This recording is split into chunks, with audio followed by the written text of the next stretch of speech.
Hello दोस्तों, नमस्ते। कैसे हैं आप सब। आज की कहानी है जलन। कहानी को पूरा सुने, अच्छी लगे तो लाइक, शेयर और चैनल को सब्सक्राइब करें। धन्यवाद। अरे वाह माँ, ये साड़ी तो बहुत जच रही है आप पर। कहाँ से लाई हो इतनी सुंदर साड़ी। अरे बेटा, मैं कहाँ बाजार जाती हूँ। पहले तू ला देती थी, अब तेरी भाभी ले आती है। सच में बहुत अच्छी पसंद है उसकी। देख, तेरे लिए भी 2 साड़ियाँ ला कर रखी है उसने।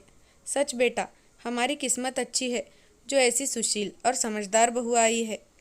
सारा घर संभाल लिया है और मेरा भी कितना ख्याल रखती है। माँ माँ करती रहती है, सारा दिन आगे पीछे घूमती रहती है।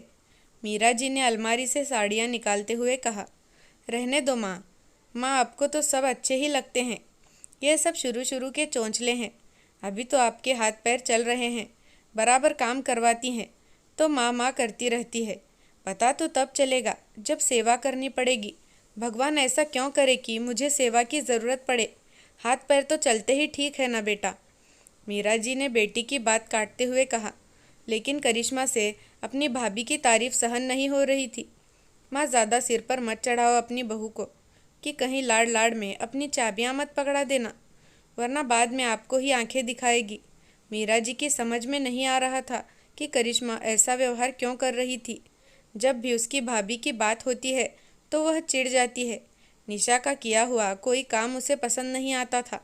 जब कभी फ़ोन पर भी दोनों माँ बेटी की बात होती तो करिश्मा अपनी माँ को भाभी के बारे में उल्टा ही सिखाती रहती। लेकिन मीरा जी एक समझदार महिला थी। अच्छे बुरे की उन्हें पहचान थी। मीरा जी समझती थी कि भाई भाभी से ही बेटियों का मायका हमेशा बना रहता है। इसलिए उन्होंने करिश्मा को समझाने की कोशिश की, लेकिन करिश्मा तो समझने को तैयार नहीं थी। अब मीरा जी ने एक तरकीब निकाली। जब भी मीरा जी करिश्मा से फ़ोन पर बात करती तो अपने बहू निशा की बुराई करती। मीरा जी ने करिश्मा से फ़ोन पर कहा, बेटा, तेरी भाभी तो मेरी कदर ही नहीं करती। जब देखो बात बात पर झगड़ा करती रहती है। अब तो मेरा एक भी काम नहीं करती, यहाँ तक कि मेरे कपड़े भी नहीं धोती। ये सब सुनकर करिश्मा बोली, देखा माँ, मैं कहती थी ना कि कभी भाभी सिर्फ अच्छा होने का दिखावा करती है। कुछ दिनों तक करिश्मा को भी अच्छा लगता था अपनी भाभी की शिकायतें सुनना, लेकिन जब मीरा जी कहती कि तेरी भाभी मुझे समय पर खाना पीना नहीं देती तो करिश्मा को अपनी माँ के लिए बहुत बुरा लगता था। एक दिन करिश्मा बोली, माँ, भाई से क्यों नहीं कहती कि भाभी को समझाए। आखिर आप हमारी माँ हैं, उस घर की बड़ी है, आपका ख्याल रखना उनका फ़र्ज़ बनता है। आप कहें तो मैं भाभी से बात करती हूँ, उन्हें समझाने की कोशिश करती हूँ। लेकिन बेटा, तू भी तो यही चाहती थी ना कि तेरी भाभी ऐसी ही हो जो रोज़ मुझसे झगड़ा करे। अब वो अच्छी थी तो भी तुझे उससे शिकायत थी। तूने उसे कभी सीधे मुंह बात नहीं की, तो अब किस हक से तू उसे समझाएगी। ये सब हमारे कर्मों का ही फल है जो मैं भुगत रही हूँ। माँ की बात पर करिश्मा निशब्द हो गई, लेकिन माँ की तकलीफ़ सुनकर उससे रहा नहीं गया। तो एक दिन वह गुस्से में अपने मायके पहुँच गई, लेकिन जाकर देखा तो वहाँ का अलग ही नज़ारा था।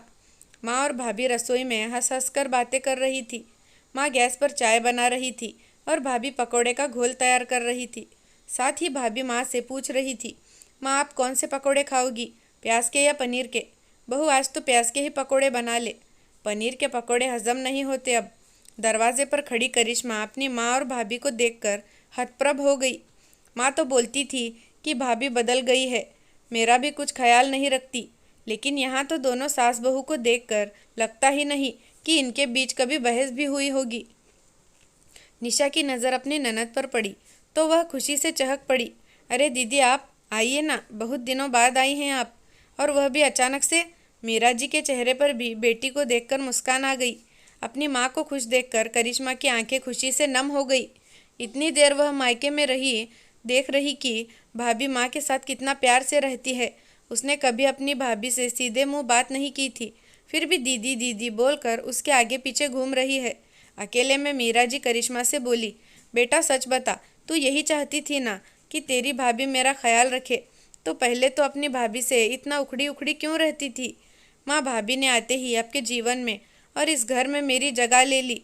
ये शायद मुझसे सहन नहीं हो रहा था, लेकिन अब मैं समझ गई हूँ, यदि भाभी अच्छी हो तो मेरी माँ और मायका हमेशा खुश और आबाद रहेगा। इस बार वापसी के समय पहले वो अपने भाभी के गले लगी। उसकी आंखों से 2 बूंदें ढल गई। उसके साथ ही मन का मैल भी बह गया।